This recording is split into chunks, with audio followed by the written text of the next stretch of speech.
योग्याते संपदा जगने शांति योग्याते संपदा जगने शांति उभयरूपी गिरते सोलामान एरावरे दयाते उसने भाग्य सड़ी देने दादा ऋषि इलिया भावला ठाईता तुला होगी कृष्णेता तुकाओ कावितु इरावरे दयाते उसने भाग्य सड़ी देने दादा ऋषि तुका मने लाभ कर्तव्यानावे तुका मने लाभ कर्तव्यानावे शिवपदली भूमिजीर इरावरे दयाते उसने भाग्य सड़ी देने दादा ऋषि खाए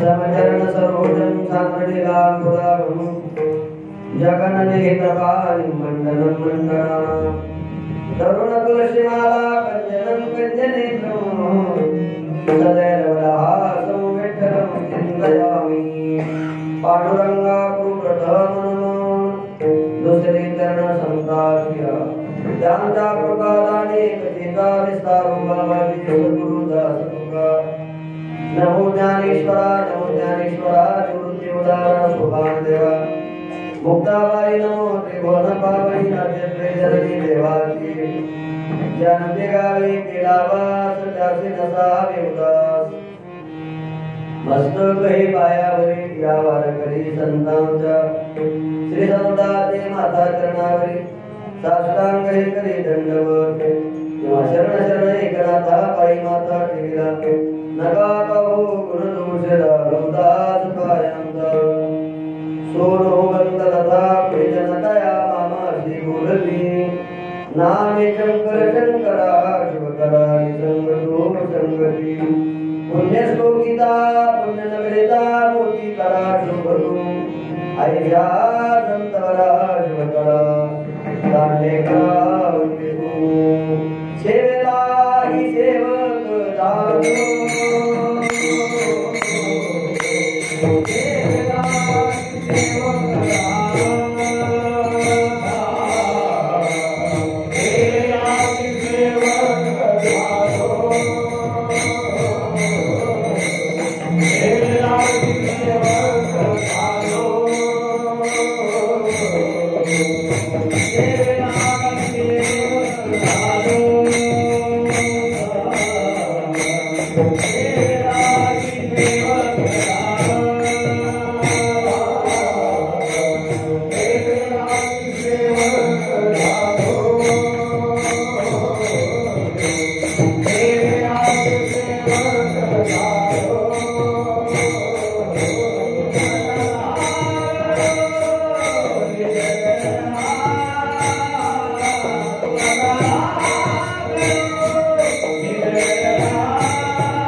राधा कृष्ण गति हो चल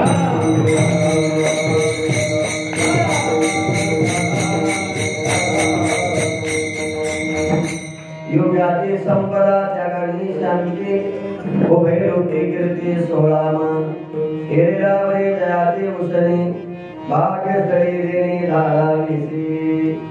प्रस्तुत कीर्तन रूपी सेवे करता निवडलेला अभंग महान भगवत भक्त संत सम्राट विश्ववंद्य महाराष्ट्र भूषण असणारे देहूचे सुप्रसिद्ध साधू वैराग्याचे मूर्तिमंत पुतळे श्रीमंत श्री जगद्गुरु तुकाराम महाराज यांचा 4 चरणाचा संदर्भ प्रकरणातील अभंग आहे.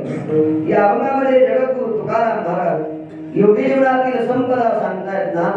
योगी त्या साधनाचा या पदापर्यंत पोहोचतो त्या साधन सामग्रीचा विचार जगद्गुरु तुकाराम महाराज या अभंगामध्ये दर्शवतात.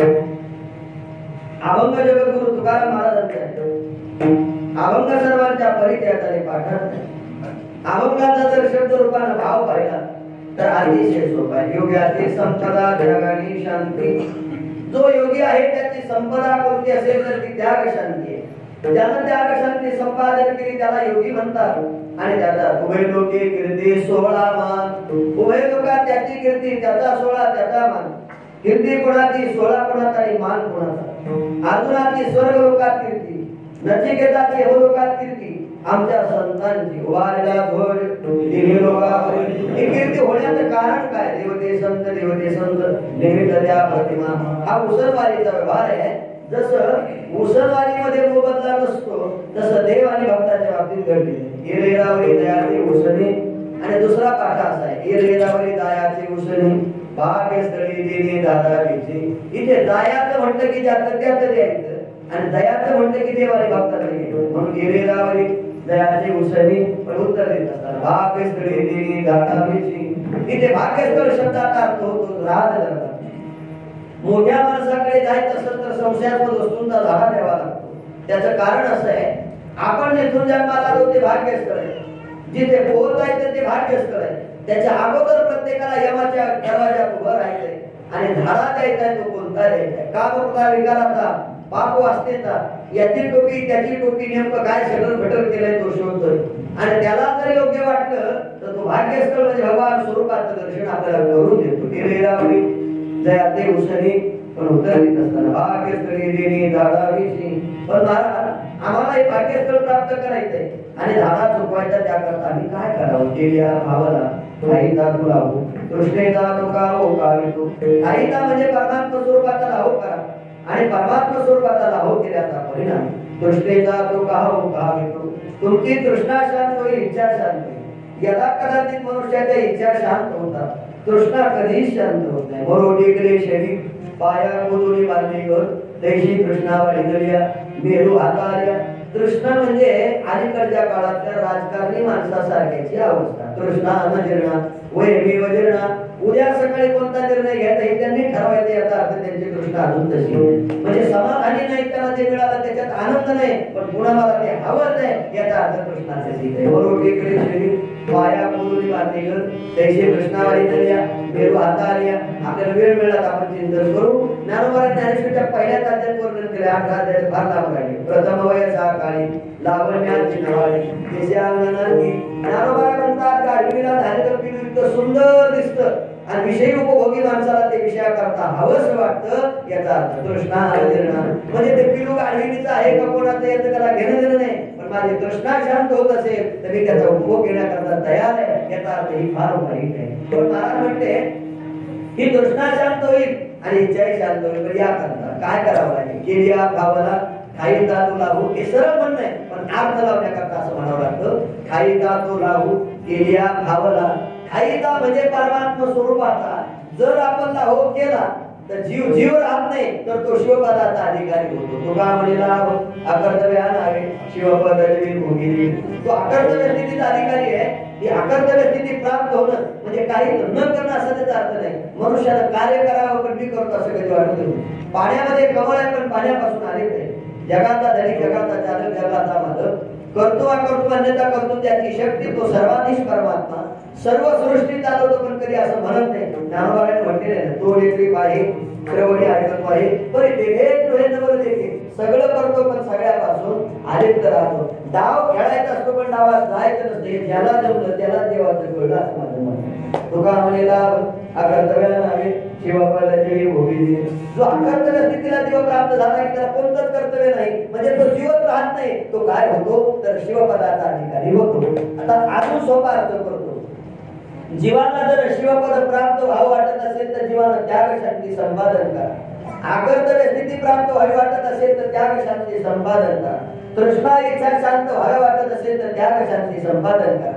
भाग्यस्थळ प्राप्त करावं झाडा चुकवावा देवाची भेट व्हावी वाटत असेल तर त्याग शांती संपादन करा. उभय लोकात कीर्ती सोहळा मान प्राप्त व्हावा वाटत असेल तर त्याग शांती संपादन करा. आणि त्याग शांती जो संपादन करतो त्याला तुकोबा योगी म्हणतात.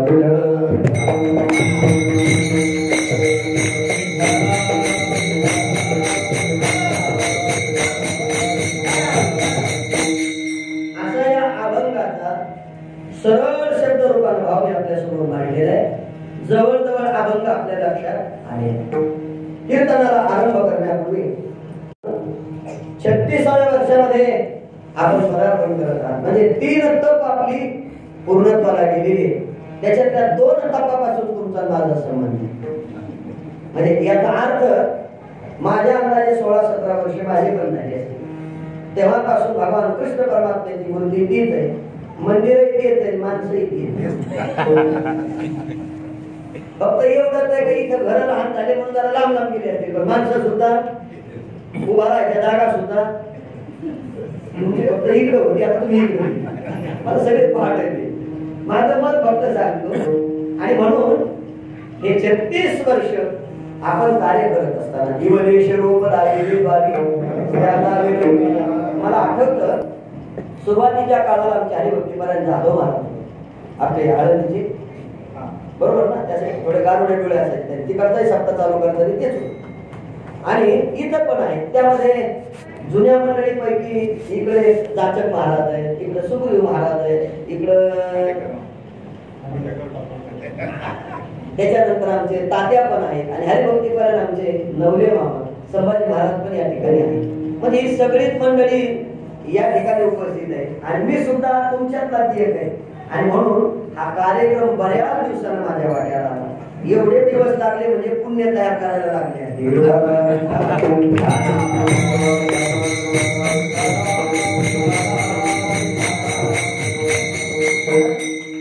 आळंदीला सगळ्यात अगोदर गवळी माथ्यावर मधुकरी चालू मी केली. ही सगळी मंडळी सोबत फिरलेली आपण प्रत्येकाच्या घरोघरी फिरलेलो आहे आणि प्रत्येकाच्या घरी जाऊन आळंदीला जाणवायला एक नैवेद्य द्यावा या दृष्टिकोनातून मधुकरी चालू केली. त्याच्यात अनेक महाराज आले अनेक गेले कितीतरी गेले कितीतरी राहिले. पण त्यामध्ये आता नवीन या ठिकाणी त्यांची संस्था आहे त्यांची महाराज मंडळी ते आमचे गाडेकर महाराज या ठिकाणी उपस्थित आहे. यांच्या अगोदर आमचे हरिभक्ती महाराज चोपडे महाराज होते आणि आता इथे आमच्या साथ करण्याकरता कार्यक्रमासाठी आमचे विष्णू महाराज या ठिकाणी उपस्थित आहेत. त्यांना आम्ही उर्फ नावानं टेलर म्हणतो कारण ते फाटल्यानंतर शिवतात. कारण सगळे शेतकरी चांगले तेच शिवतात. आवडते महाराज लोकांचे कपडे जे टापटिक मध्ये उतरतात नाही त्यात ते महाराज आहेत चांगले आणि म्हणून आमचे विष्णू महाराज या ठिकाणी आहेत. त्याचबरोबर विनेकरी बाबा आहेत सगळीच मंडळी हार्मोनियम वादक तुम्ही महाराज आणि तुम्ही पण महाराज छान आहे सुंदर आहे. मला वाटतं कसं होईल हो पण जमूया काय होतं हे सगळं तुम्हाला तुमच्या पद्धतीने करून घ्यायचं असतं आणि आम्हाला आमच्या पद्धतीने रंग वाजवायचं. त्याच्यात मंदिरात आवाज होतो माईक मध्ये गेले जास्त वाजवत आपण तरी सुद्धा आपण सगळे मिळून या ठिकाणी आपली जी वेळ आहे तिथपर्यंत आपल्याला जायचं. कारण इथे एवढे रस्ते महाराज कीर्तनाला येतात. काल ज्यांचं कीर्तन झालं ते आमचे हरिभक्ती महाराज वारकरी शिक्षण संस्थेचे अध्यक्ष संदीपान महाराज या ठिकाणी आले. काल्यालाही पांडुरंग महाराज आहेत पहिल्या दिवशी कायकडे महाराज आहेत. ही मोठमोठाली मंडळी या ठिकाणी येतात ज्यांच्या समोर लाखो समाज कीर्तनाला असतो. पण इथं आल्यानंतर 100-200 जरी असले तरी त्याला कीर्तनच करावं लागतं. याचा अर्थ असा आहे तुम्ही जो नियम केलेला आहे तो नियम चालवताय म्हणून ही मंडळी येतात.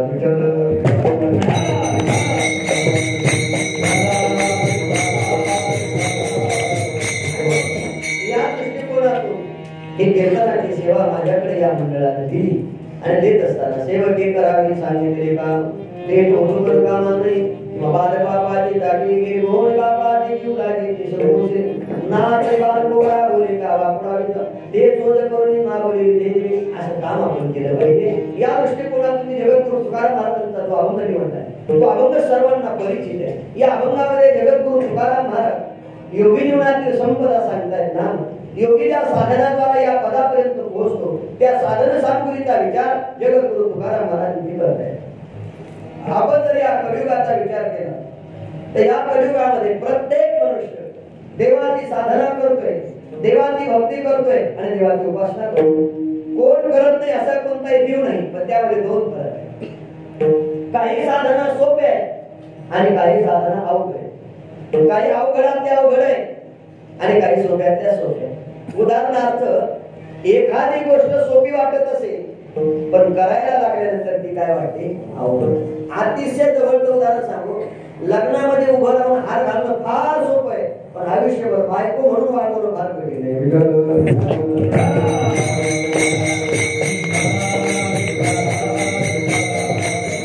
माझ्या विचारानं मी तुम्हाला सांगेन एक महाराजांचं प्रमाण आहे. आता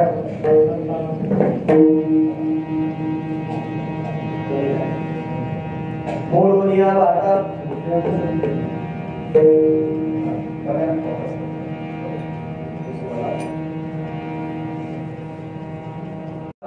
सूक्ष्म गेला राज्य भारत इतकं सोपं उत्तर आहे, पण हे प्रमाण म्हणत असताना तुम्हाला पटणार नाही. मोडोनिया वाटा इतकं सुद्धा कठीण. मोडोनिया वाटा सूक्ष्म दुस्तर गेला राज्य भार झाले आईचा.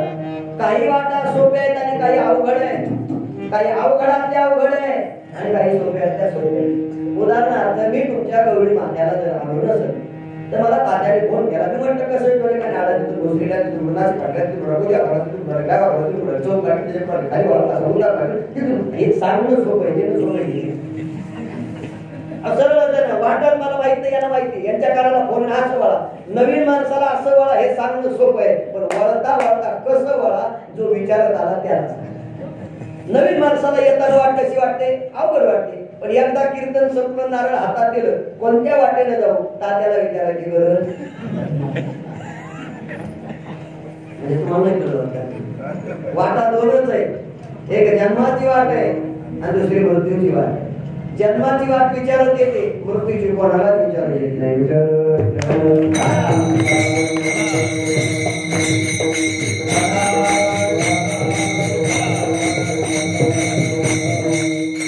नवमास कष्टला सीता व्याधी प्रसुताली येताली कर्मदाळ तुझी मानाळ करी परी येते मदाल सासू देवा. अरे 9 महिने 9 दिवस आईच्या गर्भात बाळ राहिलं. जन्माला येताना सोपं झालं पण ते अवघड बनलं. येता येता ते आडवं झालं. डॉक्टरनं सोपं केलं, सीझर झालं. सीझर केल्यानंतर सुद्धा ते जगत नाही, पुन्हा अवघड बनलं. त्याला काचेच्या पेटीत ठेवलं. 15 दिवस काचेच्या पेटीत राहिलं, पण 15 दिवसानंतर त्याला काढलं, आईच्या मांडीवर दिलं. आईनं त्याला दूध पाजलं. बाळानं कायमचे डोळे झाकले. वाट सोपी की अवघड एवढं, पण ही वाट अवघड का बनली आता त्याच्या कर्माच्या दृष्टीचा विचार.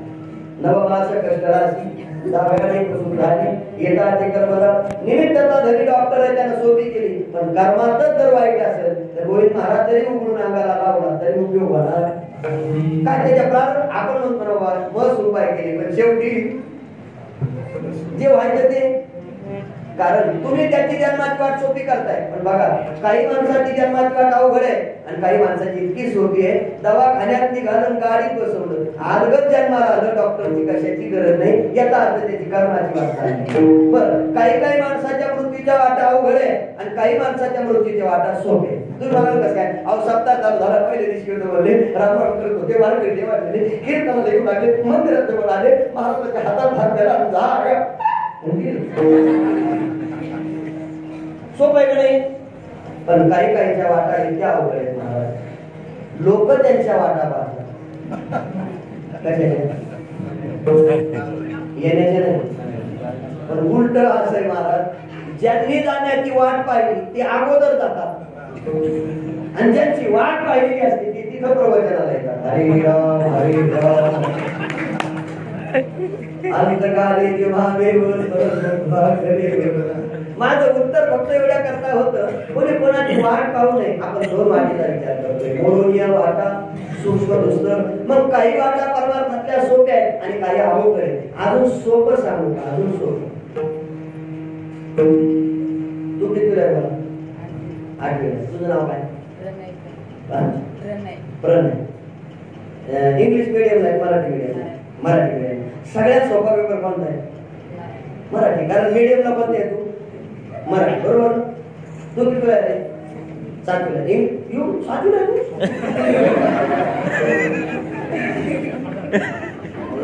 तू? माझं वय आज उमरला लोक होईल. अजून 3 रनिंग चालू आहे. अजून लोक होईल. मला तुम्ही बात कीर्तन करा होते. 7 वेळा. मराठी मीडियमला का इंग्लिश मीडियमला? मराठी. मग तुला सगळ्यात सोपा पेपर कोणता असतो आणि अवघड? इंग्लिश. काय ते काय मराठी मीडियमच्या कोणत्याही पोराला विचारा, मराठी सोपं आणि अवघड इंग्लिश. पण इंग्लिश मीडियमच्या पोराकडे जर तुम्ही गेला तर ते म्हणताय सगळ्यात सोपं काय? इंग्लिश आणि अवघड. कारण आहे त्या. आता मी असं विचारतो, यानं मराठी सोपं सांगितलं आणि यानं सोपं सांगितलं. याला इंग्लिश अवघड आहे, याला गणित असेल. पण याला जर इंग्लिश अवघड असेल तर का अवघड आहे? कारण मराठी ही बोली भाषा आहे म्हणून त्याला सोपी वाटते. पण सांगू का तुम्हाला, सगळ्यात अवघड जर कोणती भाषा असेल तर ती मराठी. त्याचं कारण आहे, मराठीमध्ये काना, मात्रा, वेलांटी, अनुस्वार हे जर शिक्षकांनी विचारपूर्वक मुलाचं जर चेक केलं तर 100 पैकी 35च्या पुढे सुद्धा जाऊ शकत नाही. 7वीला गीताला वेलांटी कोणती रे? गीता पहिली का दुसरी? दुसरी. मी तुला शिकवित नाही म्हणून मास्तर झालो. मला म्हणण्याचा अर्थ असा आहे, नेमकी पहिली द्यायची का दुसरी? बरं जाऊ द्या. इकडं का इकडं? उकार गु करायचं. गुरु. तुला गुरु लिहायचं. गुरुला इकडं केल्यावर चालतं का इकडे केल्यावर? चलू देतो या पद्धतीने. माझं उत्तर असं आहे, जर यदा कदाचित मराठी सोपं वाटतं तर मराठीचा पेपर 100 पैकी 100 गुणाचा लिहा. कधीच 100 पडत नाही. कारण काना, मात्रा, विरांटी आणि अनुस्वार जर चेक केलं तर 50च्या पुढे सुद्धा मुलगा हुशार जाऊ शकत नाही. सगळ्यात सोपा पेपर जर कोणता असेल बाळा तर तो इंग्लिश आहे. त्याचं कारण आहे, इंग्लिश मध्ये काना नाही, वेलांटी नाही, अनुस्वार नाही, मात्रा नाही. एकदा पेन ठेवला नसतात.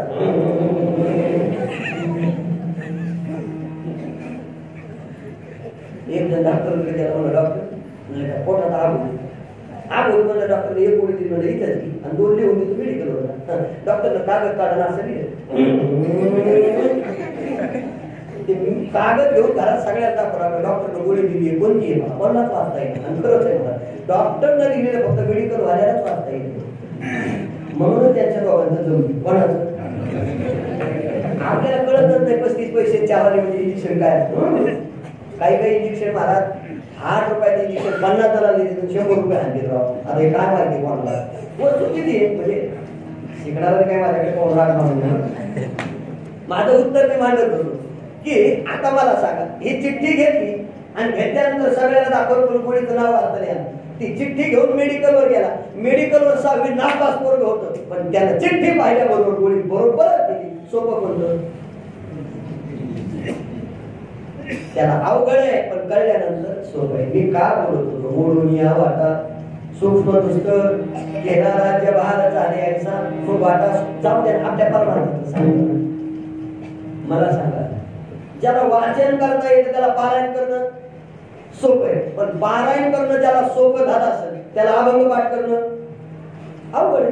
बरं, ज्याला अभंग पाठ करणं सोपं झालं त्याला अभंग आठवणं त्यापेक्षा अवघड. बरं, ज्याला आठवणं सोपं झालं त्याला अभंगाला चाल लावणं त्यापेक्षा अवघड. बरं, ज्याला चाल लावणं सोपी झाली त्याला लावलेली चाल स्वरात येणं.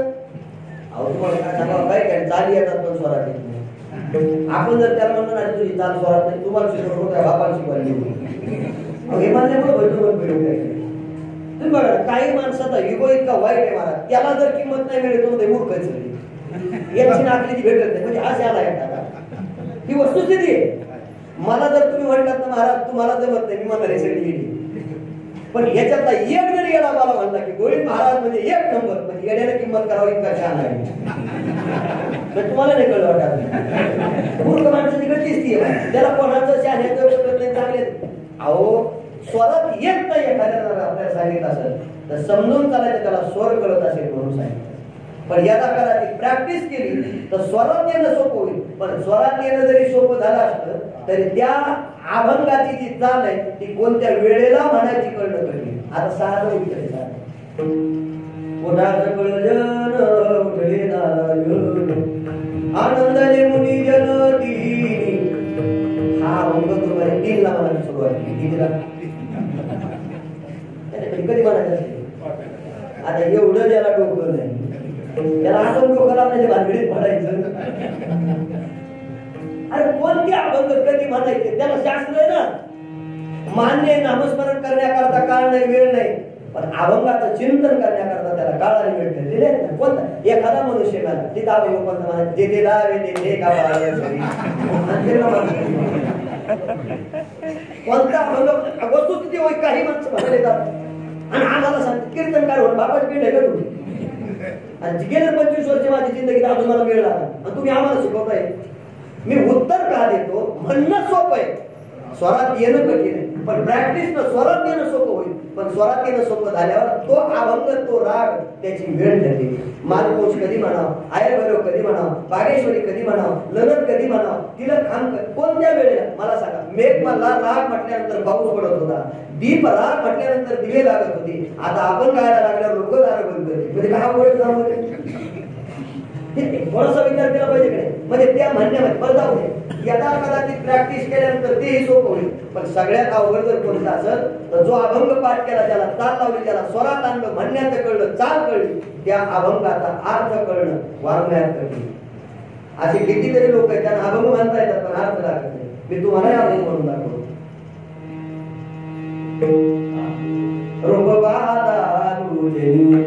सुख झाले व सादरी बसल्यापैकी सगळ्या लोकांना अभंग पाठ चाल म्हणताना स्वर करू आणि सुख झाले.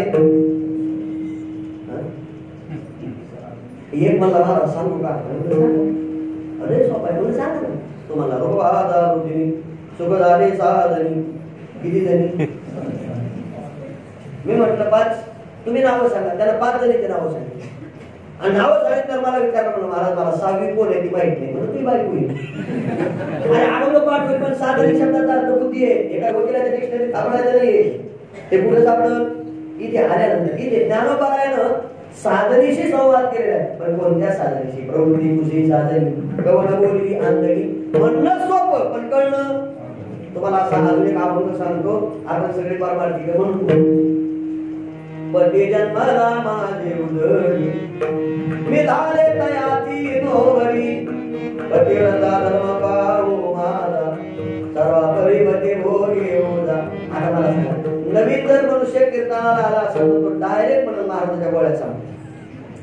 कारण सुरुवात काय, पती जन्मला माझे उदरी आणि मी झाले पुन्हा म्हणून पती जन्मला माझे उदरी आणि मी झाले. आता मला सांगा, आईच्या उदरातून बाळ जन्माला येते का नवरा? आणि मग तुम्ही म्हणणार नाही का माझ्या डोक्याच्या गोळ्या सांगतो. सरळ तर नाही, हे म्हणणं सोपं आहे पण पती कळण्याकरता द्रौपद म्हणावं लागेल. निर्गुण पती आवडी मत आधी माया पाठी झाली. 2 आहे, एक सगुण आहे आणि एक निर्गुण. हे म्हणणं सोपं आहे पण कळणं. अजून एक आपण सांगतो काढून. मुंगी उडाली आकाशी तिने गिळले सूर्याशी पूर्णवतावताला वादे पुत्र प्रसवला. अजून ऐका. मुंगी व्याली सिंगी झाली तिचे दूध किती 17 रांगण भरून गेली प्याली 12 हत्ती. पहिलं ध्यानाताना मुंगी दूध देती का? बरं देती असं म्हणावं तर इथे प्रमाण असं आहे. मुंगी व्याली आणि तिला सिंगी झाली. आता त्या सिंगीचं दूध किती? आपण शेतकरी गाय लागल्यानंतर दूध गाईचं काढतो वासराचं. असं डोकं नाही. ते म्हणणं सोपं आहे पण हात तुम्हाला किती अभंग सांगू. काय नको सका बदलेशी सोडी वाजे शिडवाड. अजून एक अभंग सांगतो. आले वरे आरे विंगळावरी पारे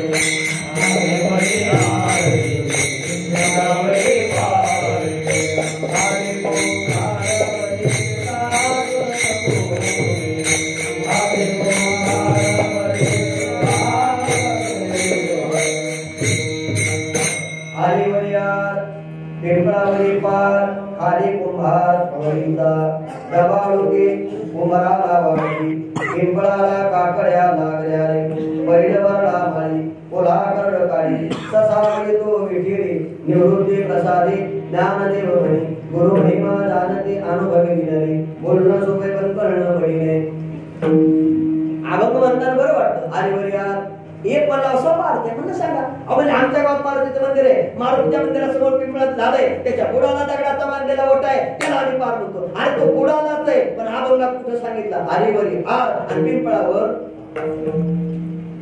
पिंपळाच्या जर वर पार कशाच्या पिंपळ तरी द्यायला आला पाहिजे गीतेचा 15 वाद्य का श्री भगवान वाचु ऊर्ध्वमूल वदशागमश्वतं राहुरविं चंद्रांशेषकरणानि यस्तौबी जसबीर आदर्श ऊर्ध्वं प्रसुदात शेषाका गुण प्रबोधाविषे प्रभा आदर्श मूलानि नुसनुदानि कर्मानुवन् नाही कल्लात मला पिंपळ अजून सांगतो ते 3.5 हातात जे शरीर आहे याला पिंपळ म्हणते आणि ते प्रत्येकाच्या हृदयात जो परमात्मा आहे त्याला आर म्हटलेला आहे ज्याचा बुद्धिरूपी बुद्धीला काय म्हटलंय पार ज्याचा बुद्धिरूपी पार भगवंताच्या साधनेने स्थिर होतो त्याला आर नाम परमात्मा प्राप्त होतो हे म्हणणं सोपं आहे पण करणं अजून सांगतो आपण शेतकरी गाडी बैल झोपल्यानंतर जर बैल पळत नसतील तर त्याला हाणण्याकरता आपल्याकडे काय असतं चालू करतो कशासाठी बैल पळा म्हणून पण काही काही बैल इतके मोदाळ आहेत माझा त्यांना किती हाना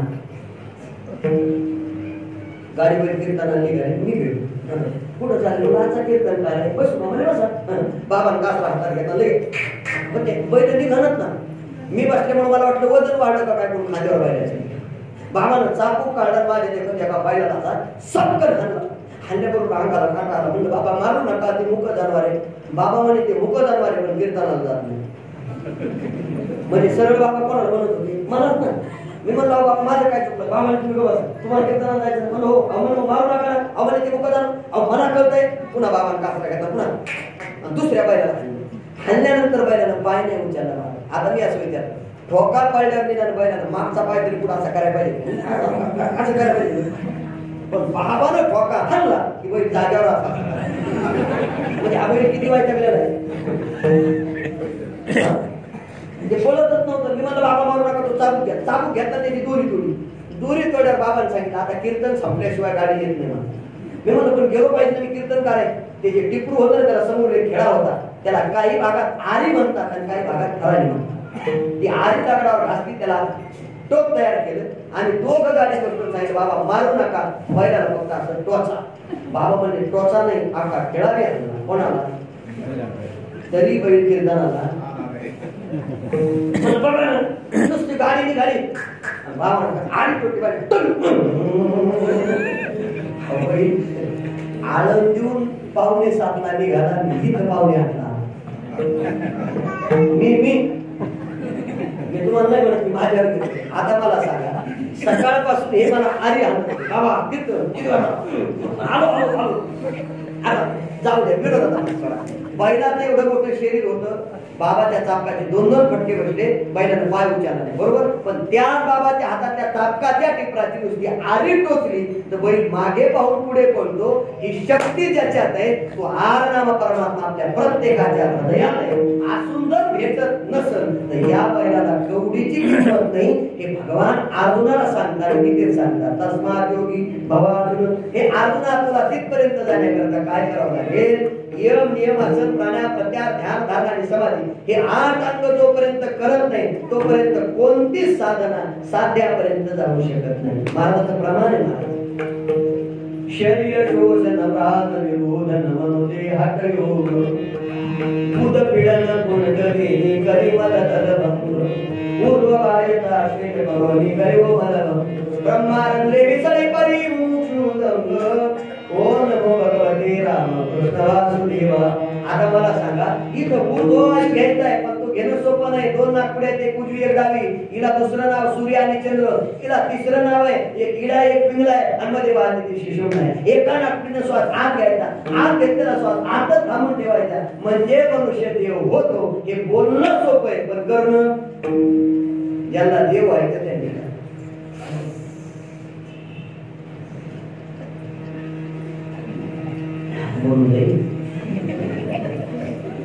रेचक आणि कुंभक ज्याला जमताय, प्राणायाम ज्याला जमताय त्याला शक्य आहे. पण नवीन माणसाला कीर्तनात ऐकलं तर असं केलं म्हणून नाही ना ते. म्हणून मी सांगितलं फक्त आहे का करू ही वस्तू. मला सांगा रामदेव बाबाचा योग शिबिर टीव्हीवर पाहणं सोडलं पण नियम चुकला तर सकाळी सकाळी एक अर्धा रस्ता आहे. कधी कधी मी सकाळचा 4-4:30 जात असतो कीर्तनाला जाते मुंबईला जायसाठी. भले माणसं राहते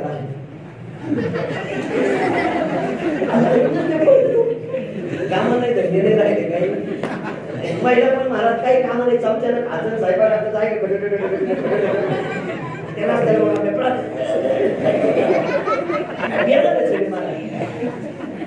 काम करायचं काय कामच नाही ना. मला सांगा पूर्वीच्या काळात पाटा होता वरवंटा होता कशासाठी ते हे फोडणी देण्याकरता आपल्याला काय वाटावं लागायचं वाटण करायचं त्याच्यामुळे असं मस्त व्यायाम व्हायचा. आता ते गेलं आता डायरेक्ट खुर्र नाही गाडी मारायची काही जुनं राहिलं नाही.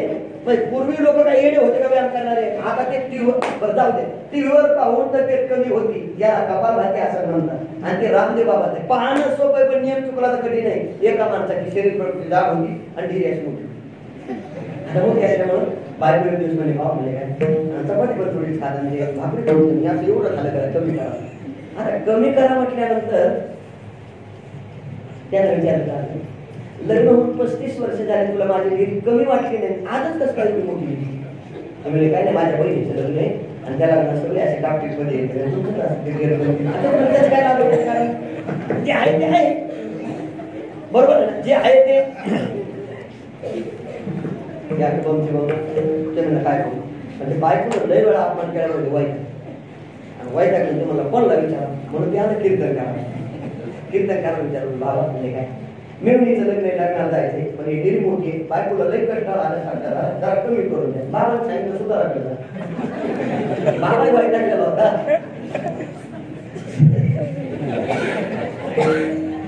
सुधाराकडे जाणार सुधाराकडे गेलं सुधारा विचार का गोविंदराव एवढ्या सकाळी कसं काय म्हणजे काय नाही हे कमी करायचं. सुतार म्हणला पहिलं गिराय का तसं जाऊ द्यायचं. आता मला एक सांगा सुताराच्या इथं केवढा जरी मोठा वाटका आणला तरी दोन्ही बाजूला तासल्याशिवाय तो कमी होत. बरं सुताराच्या इथला वाटका सजीव आहे का निर्जीव आहे निर्जीव आहे आणि हा वाटका कोणता आहे सजीव आहे. आता म्हटला करतो कमी त्याला वापस घेतला असं दगडावर घासलं मस्त पैकी अशी त्याला धार तयार केली पाणी टाकलं आणि म्हणजे गोविंदराव बसा दोन पाय त्याने दोरी ढेऱ्याची पुढे आली याला वापस घेताना इकडे बाजूला असा ठपकन धावा इकडे थोडं साल्ट काढतो इकडे कमी आणि तो म्हणला तू इकडं काढल्यानंतर मी जगल का मला तुला हाकल आहे का तुला कुणी माझी इथे वाटत तुला कुणी माझी इथे तो पाहिलं इथं त्याचं दगड करतो तुला कसं सांगितलं की सुधार अरे मी कमी करतो पण काय कमी करतो निर्जीव लाकूड आणल्यानंतर त्याला तासून मी त्याचं वखर आणि ती बंद करतो. तू सजीव आहे तुझी ढेरी माझ्या त्याने कमी होणार नाही. तो म्हणला मग कुठे होईल. आता सुतारानं सांगितलं तुझ्याकडे टीव्ही आहे का म्हणला नाही. टीव्ही घेऊन ये रामदेव बाबाचं कपालभाती असेल सकाळी 5 वाजता सुरू आहे पहा आणि 15 दिवस नियमाचं पालन कर तुझी तब्येत कमी होणार म्हणजे म्हणा याला ते पट कर. ते डायरेक्ट इलेक्ट्रिकच्या दुकानात गेले आणि तिथून याला 48 इंची तो एलईडी आणला. आता माणसाला नवीन गोष्टीमध्ये लय आनंद असतो. आणि शेटा बॉक्स आणला बोल बाहेर लावलं त्याची बाहेर खाली घातली गाडी काढली इकडून काढली कोंबडी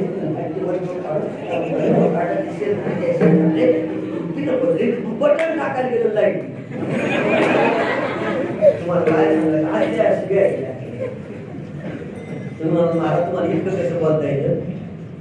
मला एक आठवतं पूर्वी म्हणजे आता आप्पा नाही वाटोळ्या आपल्याला वेळ मिळाला की आपण आळंदीला यायचं आणि आळंदीला आले की आमच्या गप्पा चालायच्या. त्यांच्या गप्पात मी लवकर कीर्तन करणार ही वस्तुस्थिती आहे. कारण ते बोलायची पण तसं मला ते आमच्या आपल्या गप्पा निघायचे अनुभव सांगायचे नाही हा अनुभव तसा. पण तो माणूस असा होता मला त्याला दुःख कधीच वाटत नसतं. ते असं हसत नको राहिले. आम्ही बऱ्याच वेळा ते दवाखान्याच्या निमित्ताने सभापती असताना मला मला टेन्शन हे होतच असतं. आणि जगायचं कोणाला म्हणायचे या दिवसाला त्याची उचलायचं सगळं निघायचं ही वस्तुस्थिती हे मी का बोलतो तर ते तिथं गेलं ना. आता नवीन वस्तू आणल्यामुळे त्याला अप्रूप होता कशाचा टीव्ही चालू करतात त्यामुळे बटन टाकलं लाईट गेली. आता लाईट गेल्यावर सुकली महाराज ज्याला टीव्ही आणली त्याला शिव्या कोणाला द्यायला पाहिजे त्याला वायर म्हणलं शिव्या. आता वायर म्हणजे काय दोष आहे टीव्ही उडाला लोड आला झाला असं काही 3 मिनिटाला लाईट आली. लाईट आल्याबरोबर यानं बटन टाकलं टीव्ही चित्र दिशेपर्यंत येणार. एका मिनिटात 120 चॅनल पाहिजे. किती म्हणजे तुम्हाला बरं सांगू, नवीनच बरं वाटतं. माझं वाक्य कळलं.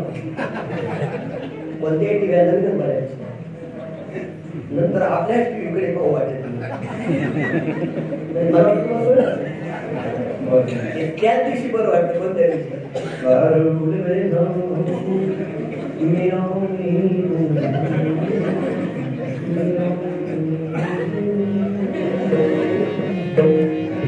सांगा, गाणं तेच वाजिना लागल्याला आपल्या बापाच्या लग्नात गाणं तेच वाजतंय, आपल्या लग्नात तेच आहे, पण पहिल्यांदा वाजलंय का असं वाटतं. वस्तू काय काय सांगा बरं, मला सांगा, गाणं वाजवणारा मेला आपल्या बापाच्या लग्नात हे गाणं होतं, कोणाच्या लग्नात हेच आहे, म्हणजे कोणाच्या तरी लग्नात वाजलं असं वाटतं. गाणं वाजत वाजत नवं पुढा नवीन असल्यामुळे गाणं झालं. वर गेल्यावर त्यानं सुरू केली मंगलआरती. कोणी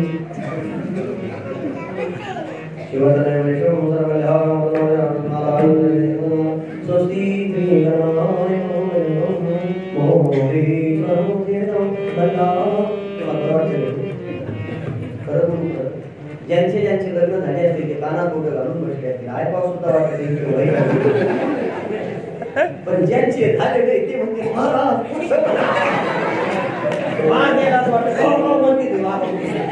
म्हणतो ना गंगा सिंधुरी शेवटी मंगलाची आले लग्नकडे सगळी म्हणा मी मोर्या करा तुझो प्रेम वर्ग पूजा करा अनुंतर बडा देनकार दृष्टा विश्वधोरा करू द्या दोघी लग्नाच्या बोल पत्रिका मार्गीत पुण्याला फिरू द्या. माझं मत असं, गाणं वाजत होतं तेव्हा किती जरी जुनं असलं तरी नाविन्यानं दिसत होतं. यानं नवीन टीव्ही आणल्यामुळं याला कधी कधी चित्र दिसत की भावना निर्माण झाली, पण लाईट गेली आणि लाईट आल्यावर यानं टीव्ही चालू केली. आता नवीन असल्यामुळं यानं रात्री 1:30 वाजेपर्यंत टीव्ही पाहिजे. शिबिर कितीला होतं? सकाळी 5ला. आता 1:30ला झोपलेलं 5ला उठू शकत यानं 5चा अलार्म महिनाभर टाकडा मला की असं संध्याकाळी होतो आपल्या सकाळी 5ला टाकडा संपून जातो. मग दाखवली झालं का ते माझं नावे जायचं. मग मला वाटतं रात्री उशीर झाला, काय उशीर झाला, बरोबर सुधारली नाही. सकाळी उठायला गेलं. आता उठायला गेलं पण ते आनंद वाजून वाजून कट झाला. बाबाची कॅसेट पडली. रामदेव बाबांनी सांगितलं कपालभाती असं ज्याला करायचं त्याला नियमाचं पालन करा. पहिला नियम पोटात अन्नाचा कण घ्यायचा नाही, दुसरा नियम पाण्याचा थेंब घ्यायचा नाही, आणि तिसरा नियम नवीन माणसाला मांडी घालायची. फक्त एकदा असं करायचं, दुसऱ्या दिवशी 2दा, तिसऱ्या दिवशी 3दा, चौथ्या दिवशी 4दा, 5व्या दिवशी 5दा, 6व्या दिवशी 7दा. बाबा सांगत बाबाचं सांगू समजून यायला झालं. 1 मिनिट राहिला 10 वाजायला, पण यानं टीव्ही चालू केली. 10 मिनिटं संपणार. रामदेव बाबांना सांगितलं 5 वाजल्यापासून 6 वाजेपर्यंत जे नियम सांगितले त्याचं काटेकोरपणानं पालन करा, आणि मी करून दाखवतो कपालभाती आसन घरी बसून करा, तुमची तब्येत कमी होईल. बाबा सांगताना आसन फक्त यानं पाहिजे, मांडी घातली असं केलं पाहिजे. पण नियम ऐकले नव्हते ना, कारण एका वाजवण्यात होतं. पोटात अन्नाचा कण घ्यायचा नाही, पाण्याचा थेंब घ्यायचा नाही, नवीन माणसाने हे काही ऐकलं नाही. यानं लगेच टीव्ही बंद केली. धर्मपत्नीने सांगितलं उद्यापासून तुला ढेरीची तक्रार येणार नाही. काय म्हणजे तू 1/2 किलो पोहे, तुम्ही रोज पावशेर खाताना 1/2 किलो पोहे. आता बाबाचा नियम होता पोटात अन्नाचा कण जाऊ द्यायचा. याने इतके पोहे खाल्ले कण सुद्धा जाण्याची जागा शिल्लक राहिली पर्यंत. आता दुसरा नियम होता पाण्याचा थेंब घ्यायचा. पोहे खाल्ल्यामुळे घशात कोरड पडली. याला जगभर पाणी पिलं त्याही नियमात उल्लंघन झालं. आणि पोहे खाऊन पाणी पिऊस तर 10 वाजले, आणि 10 वाजता मांडी घातली, जीव दानका चालू केला.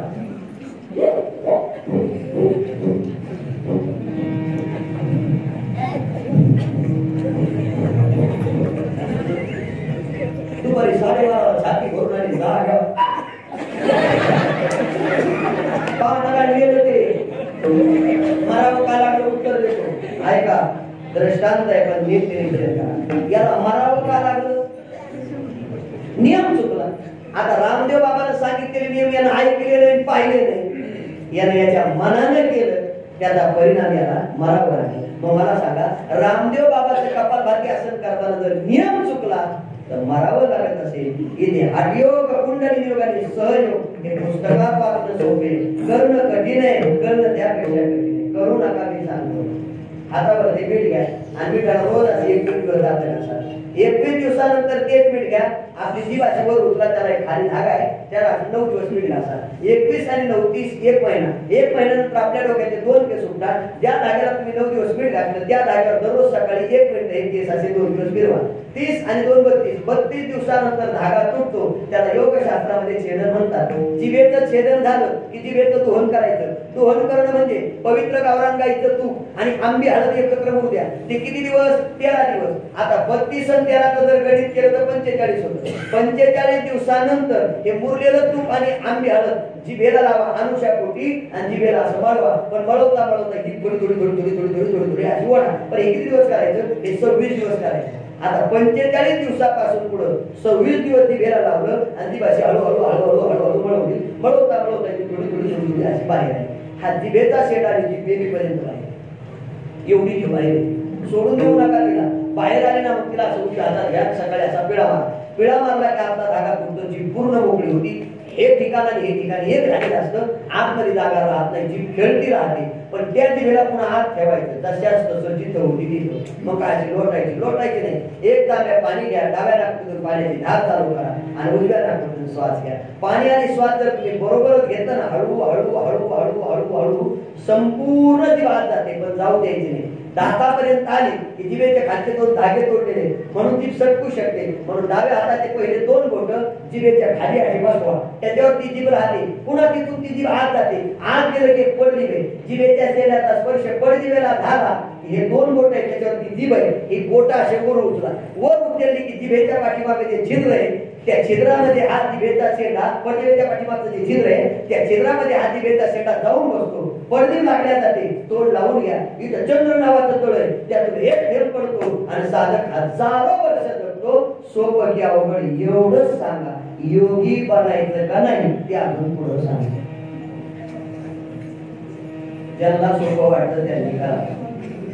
आणि माझा नंबर लिहून घ्या, ताट्यात बोलून घ्या, नवरे मामा बोलून घ्या, म्हणजे तुमच्या दाव्याला प्रवचनाला मी म्हणून तुम्हाला ऐकणं सुद्धा कधी नाही. मला एक सांगा, दोहन आणि छेदन क्रिया मी तुम्हाला करू. दोहन जाऊ द्या, जाऊ दे. जीभ कापणं लांब राहील. गुलाबजामची कोण करते जेवायला? गुलाबजाम आवडीची होती. याला वाटलं हे तेच करे म्हणून दोन्ही उचलले, तोंडात टाकले, वाट आला समोर आला. तो मला गुलाबजाम हे टाका म्हणायला गेले, एक गुलाबजाम सगळ्याला दाता खाली जीभ आली. गुलाबजाम कटकन रगडी वाटाला मला गुलाबजाम फेकून दिली. दाता घालून जर गुलाबजाम उसळ टाकला, दाता खाली गर्दी बाली, 8 दिवस जेवता येत नाही. इथं तीच कापायची, तीच ओढायची. हे ऐकणं सोपं आहे, करणं कठीण आहे. ज्ञानोबा आहे त्याचं वर्णन हरिपाठात करतात. योग यागविरी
किंवा ज्ञानोबाराच्या ज्ञानेश्वरी ज्ञानोबारा म्हटले ना, आपण सवाल देवाचा योगाची वाटा जे निघाले वर्गा तया दुःखाची वाटा भागाना किंवा योग जपयाची आणावी गळे वागे अभिमान योगाची देवागे क्षमा आधी रमाई इंद्रिय किंवा ज्ञानोबारा ज्ञानेश्वरी कोणाला योगी म्हणतात की काय आहे ते सकळ सांगा ते जगी अर्जुनाला तोची योगी जो कर्म करू लागेल हे बळे कोणी होते. जो कर्म करत राहतो फळाची अभिलाषा धरत नाही, मग तो संसारी जीव जरी असला तरी तो योगीच आहे हे मी म्हणत नाही.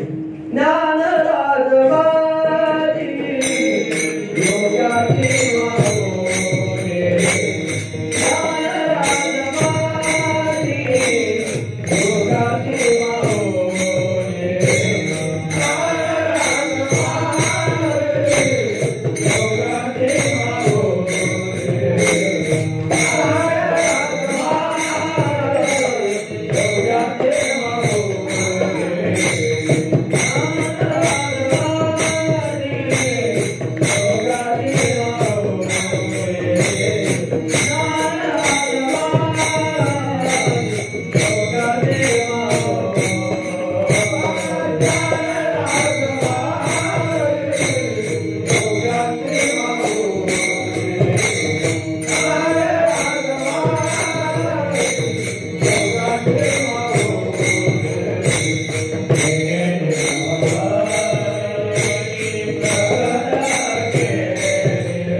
काय पुरावा आहे सांगू का? या जगाच्या पाठीवर ज्ञानोबरायचं सोडले तर पुन्हा कोणी योगी नाही हे मी म्हणत नाही. श्रीमंत योगी छत्रपती आहे, पण योगी जर कोण असतील तर ते ज्ञानोबर आहे. देव म्हणते रुक्मिणी हा एकटी योगी देखील नाही. हे दान संजीवनी दान त्रैलोक्याची जो याचे करील आता गोपावेल सकळी मोठा. देवा ज्ञानोबरायचं सोडले तर कोणी योगी नाही. मी आपल्याला पटवून देईन. चालवी जड भेटते अर्धे चालया कितानो मोक्ष मार्गिका सागाते ज्ञानोबा. रेड्या मुखी वेद बोलविला गगन जाता रविला शांती रूपी प्रगटला ज्ञानोबा. आमचे ज्ञानोबरायचं सोडले तर जगात योगी नाही हे मी सांगत नाही. अजून ऐका योगी पावन मनाचा सारे अपराध जनाचा. काय पुरावाय आनंदाचे उत्तर देतो. एक दिवस निवृत्ती ज्ञानदेव सोपानाने मुक्ताईच्या आत्मावर बसलेले आणि बसल्याबरोबर ज्ञानोबराने मुक्ताईकडे पाहिल्याने हाक मारली. मुक्ते काय रे दादा? काही नाही. सांग ना दादा काय? आईची आठवण आली का? नाही रे दादा.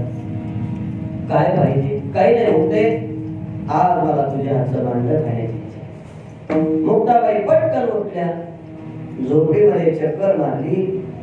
सामुग्री होती पण भांडण्याचं खापर नव्हतं. मुक्ताबाई बाहेर येतात आणि डोळे भरून आले. तेव्हा सोपान काकाने विचारलं मुक्ते काय झाले सांग?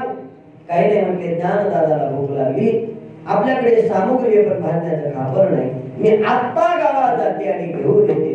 तेव्हा सोपान काका मुक्ताईला सांगतात मुक्ते जाऊ नको. मी असं विचारतो मुक्ताबाई जर ठरवलं असतं तर कुमाराच्या वाड्यात सुद्धा जाण्याची गरज पडली नसती, खापर काय मिळाले नसते का? ज्या मुक्ताबाईनं मेलेली प्रेत जिवंत केली त्या मुक्ताबाईला मातीचं भांडण आणता आलं नसतं का? पण धर्माने शास्त्राने नीती सांगते त्या पद्धतीने करताय. मी कधी कधी म्हणत असतो आपण सगळेजण सगळं सांगतो पण थोडस मुक्ताबाईचा आत्मचिंतन करा. किती लहान होत्या. निवृत्तीनाथांना कळत होतं. ज्ञानोबराय समजून घेत असतील, सोपान काका समजून ऐकत असतील, पण एक पात्र त्यांच्यात असं आहे की ते सगळ्यात लहान आहे, तिची समजून सुद्धा कोणी काढू शकत.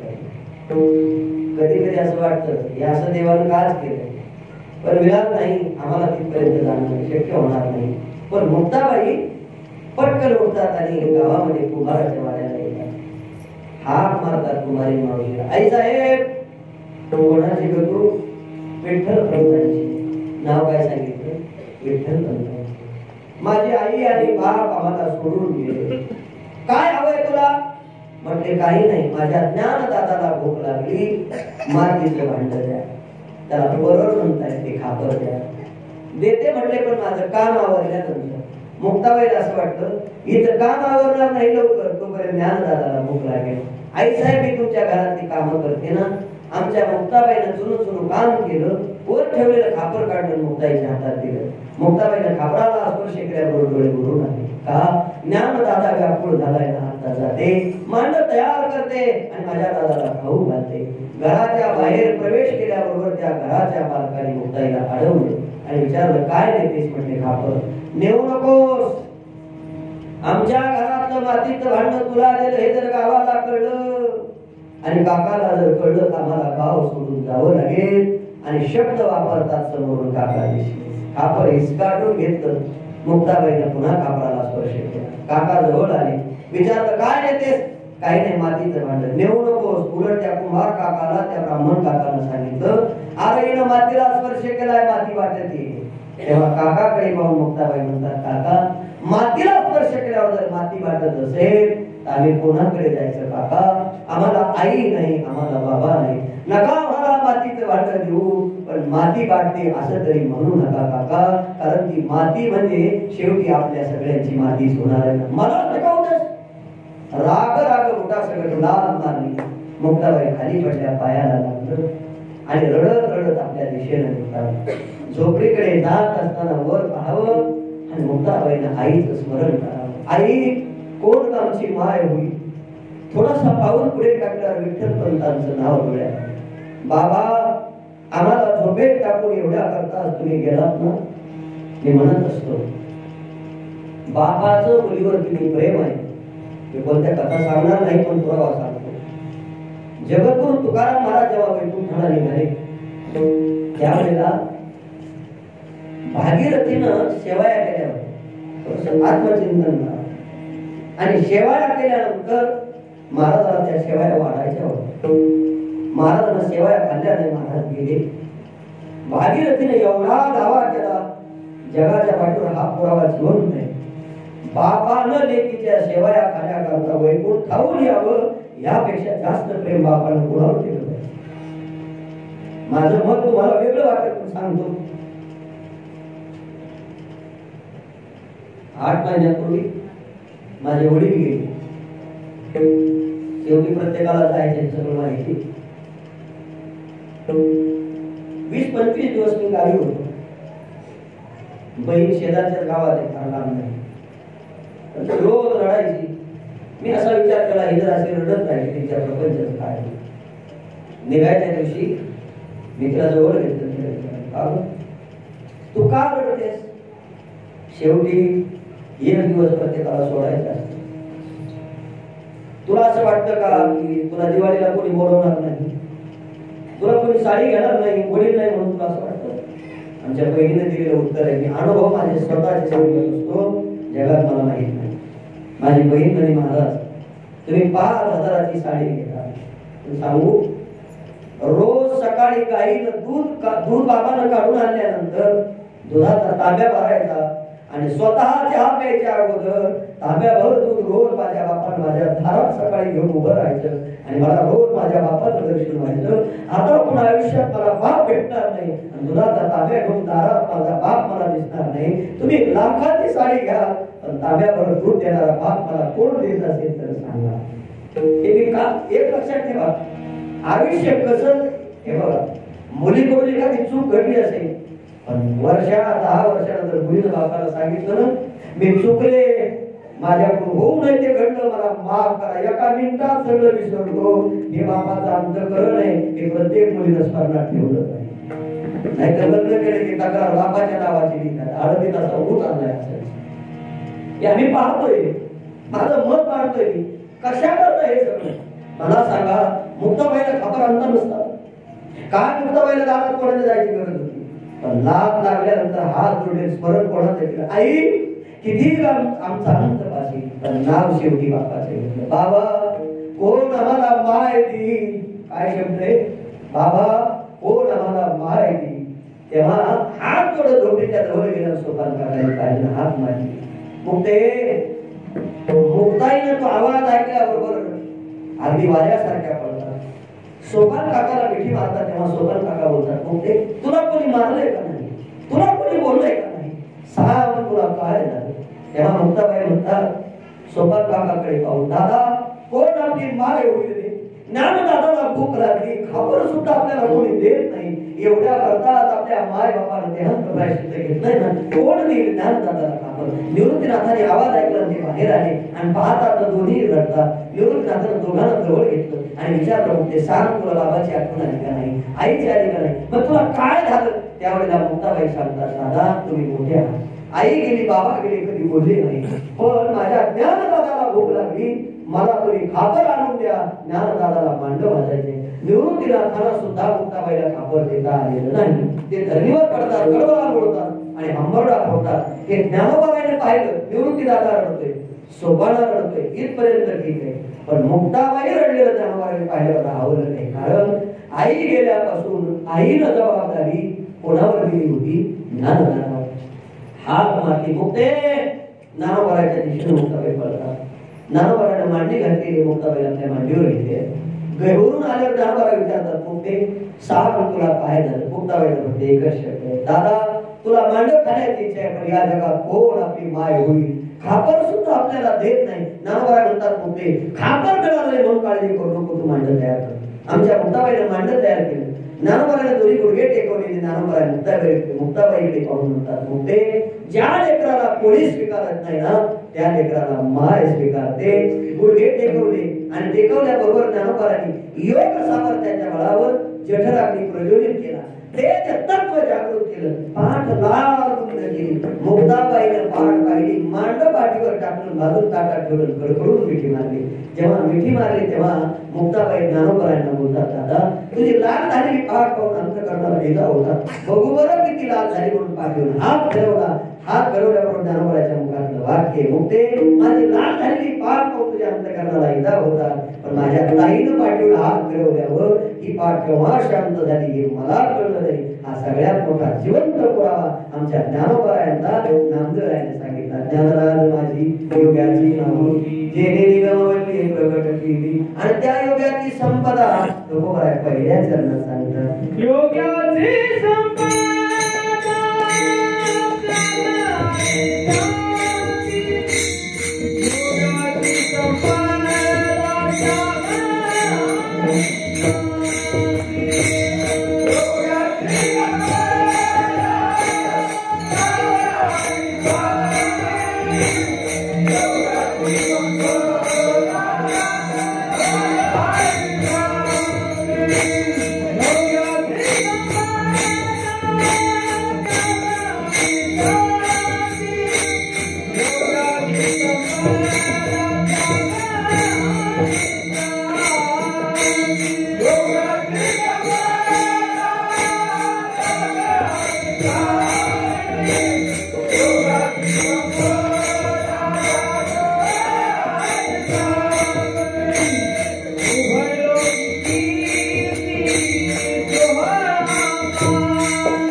असताना नामदेव महाराज योगाची व्याख्या वेगळी करतात, ज्ञानोबा वेगळी करतात.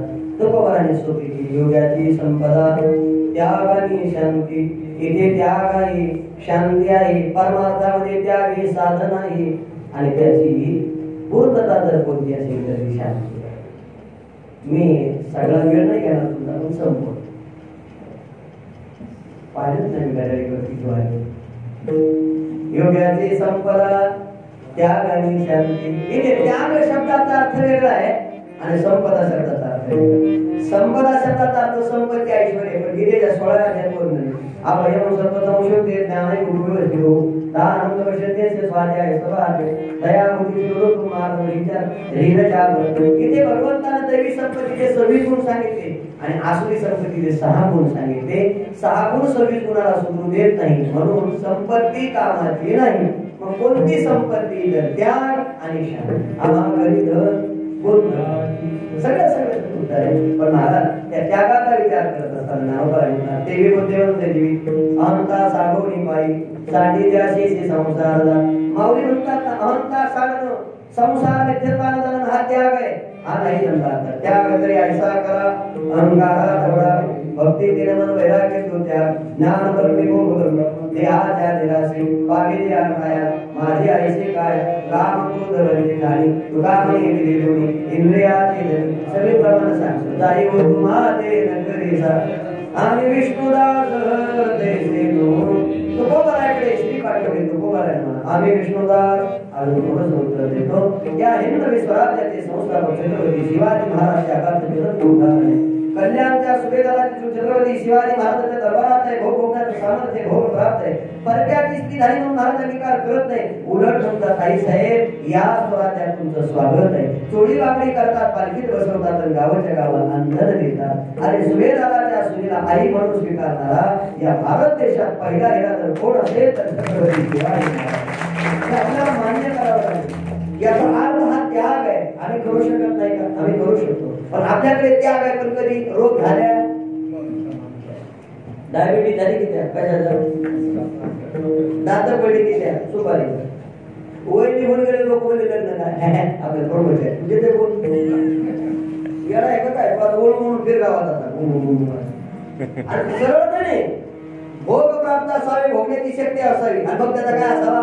त्याग असावा. यंपाला कार गाडी बंगला सगळा असावा. मग वारकऱ्यासोबत दिसणारा वारकरी दिसावा म्हणजे त्याला त्यागी म्हणता येईल. इथं त्याग नाही पण सांगितल्याशिवाय एकाने विचारलं सुपारी का? मला राहत नाही. राहत नाही का? राहत नाही. पंचाळीनं राजीनामा द्यायला सुपारी काय गोट्याकडे जात नाही. तुम्ही त्याला त्यागी कसं मिळणार आहे?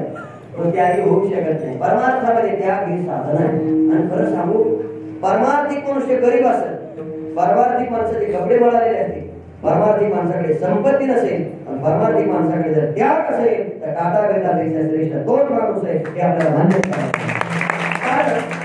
ही खरी त्याची संपत्ती आहे. पण त्यागानं काय मिळते? गीतेत वर्णन आहे. श्रेयो विज्ञानाभ्यासा ज्ञाना ज्ञानम शिष्यते ज्ञानात कर्मफल त्याग त्यागा शांतिरनंतर. त्यागानं शांती प्राप्त होते. साधन फलित झालं की साध्यच आहे. सहजे भूमीची उतरे देखा कधी कधी तरुची शाखा आणि सहजे भूमी उतरे देखा. एकदा पानाला लागलं की कोणाला सांगायची गरज? एकदा आंबा पानाला लागला कोणाला म्हणू लागतं पडणारच आहे.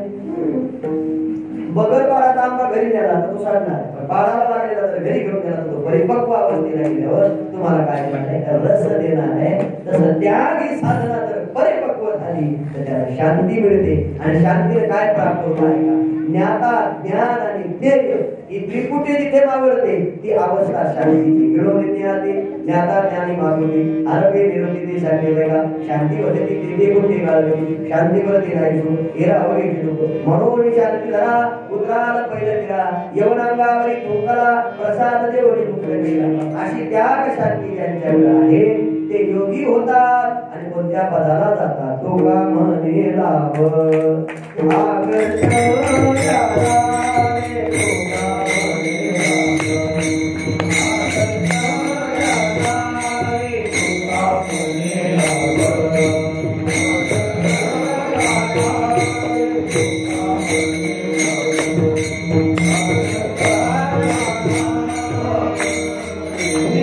शेवट